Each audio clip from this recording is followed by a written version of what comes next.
All right, y'all. My credit is shit.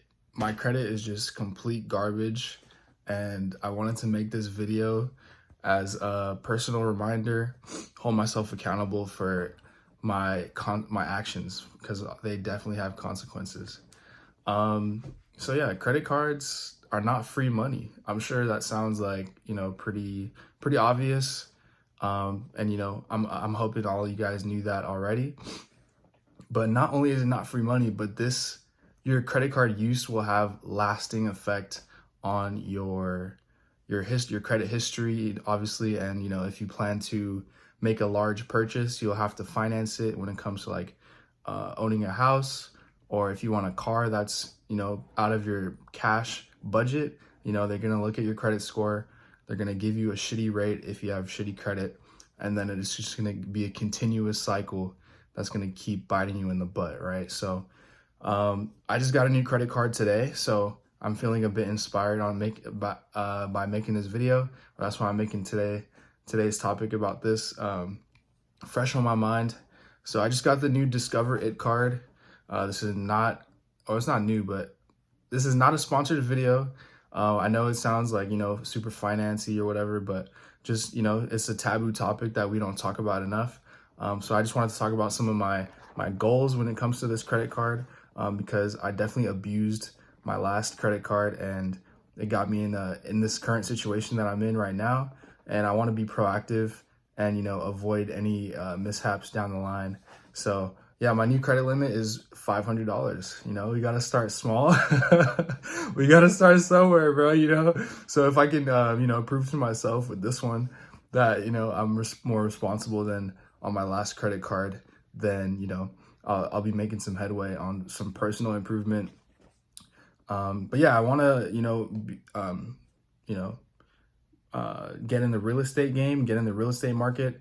I know I'm in probably the worst area in the country for that, San Francisco Bay Area or New York City. Would pick one. Those are probably, I just know the Bay Area is really bad when it comes to that. So the last thing I want is bad credit on top of that. So just trying to think like 5-10 years ahead. I want to be in a position where the money that I worked hard saving up, comes to a point where I don't have to put more of a down payment, or my rate isn't affected when it comes to the mortgage rate that I have to vibe with.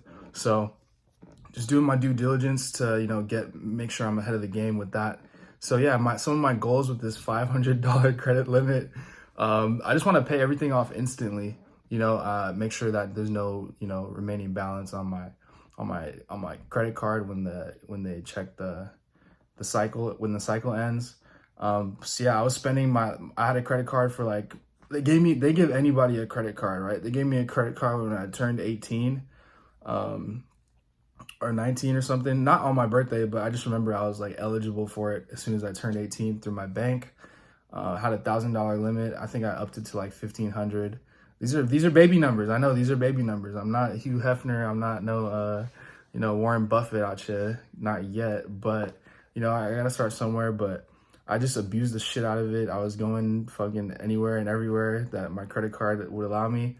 I was buying gas on it and just spending more than I was making, more than I had to spend.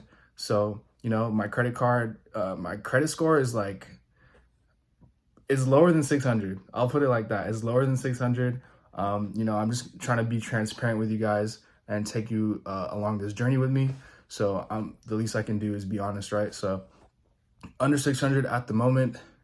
I actually didn't have a credit card. So what I did was I had a balance of like $4,000 that I need to pay on my credit card. And it's weird because I had it just somewhere else in like in investments and whatnot and like stocks and stuff. But I, at the moment, wanted to like see the stock rising and all that stuff, but then the credit card interest would just keep on coming every month and it wasn't making sense. So I had to just liquidate the stocks and pay off my credit card. So that's the first thing I would suggest, because the credit card interest is way higher than the returns you're making on your stock. So it just makes more sense to pay off the credit card. And this is coming from a finance major. So you see my diploma right there. It says finance on it, and I'm still making the same mistake. So I hope you guys can use this as a learning lesson. Not everyone's perfect, even your financial advisor. No, I was playing, but yeah, I was just like, spending on it unnecessarily.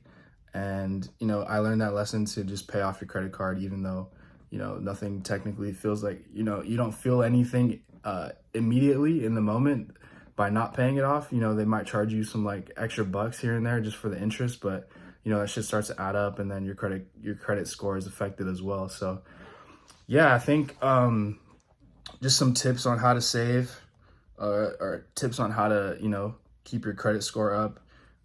Pay it off on time, obviously, make sure you do that. Don't spend out of your means. Keep an emergency fund just in case some shit happens like that. I'm actually saving up now to go to Japan. I'm trying to make that happen sooner than later. So that's another reason why I wanted to just build my credit up, so I can get some a better credit card, so I can get like travel points and whatnot, because I don't think I'm like eligible. I mean, I might be, but I want to work on my credit card spending itself first, my like just building better habits with the shit. And for the long term, it'll be super beneficial. So yeah, travel is important to me. I want to make sure I'm getting the best deal possible, so saving those points up would definitely help me out. And then what's more important is like the real estate aspect, or even if I need to buy a new car, right? Like luckily my car hasn't had many issues, or any issues really, that I couldn't pay cash for. But these things don't last forever. So again, just trying to think ahead. If I am in the market for a new car, I want to be able to get the best rate. If not, just buy it cash. That's the emergency fund comes in handy for that type of stuff too.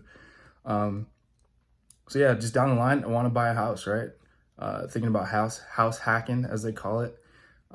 Renting out a duplex or a 3-bedroom, and then renting out or purchasing a 3-bedroom house. This is just an example. Purchase a 3-bedroom house, probably not in the Bay Area, but rent out 2 of the rooms, live in one of them, pay down the mortgage, eventually own the house after like 20, 30 years, right? And just keep that. Obviously, before the 30 years is up, you're making money off the rental revenue, and you're able to put that money into another home and just repeat that process. And all this sounds good on paper, right? Sounds fine and dandy. I could do that. Wasim, you just made a good idea. I'm gonna go do that right now. You just inspired this new money move for me, right? And as easy as it sounds, it's definitely not that easy. You need a lot of capital up front to put a down payment down. If you need to do some renovations, of course, you got to do those too. But behind all that, before all that, you got to be approved for the mortgage loan, right? And I know they might just that's what happened the whole 2008 crisis. They were just giving everyone mortgage loans. People weren't able to pay them back. So, I'm sure the banks learned their lesson from that, and they require a lot more upfront capital, or, a longer history of good credit. So just starting that journey now, man, just trying to get ahead of the game. And yeah, I just got my Discover card, and we'll see what happens. This video sounds super like an ad to Discover, but it's definitely not. They're just, one of the starter cards for me that I did some research on. Yeah, I'm like, again, not a financial advisor. I am a finance major, so maybe I'll do some more videos on this, but just making this video to hold myself accountable, maybe spread some information or just a new way of thinking, because I don't know too many people who are thinking about, their credit score out loud. I don't hear too many people talking about it in person. So just something to think about, something to talk about, and get your mind going. All right, hope you guys have a good Monday. Subscribe to the channel so I can keep talking my talk, y'all. All right, thanks. Bye.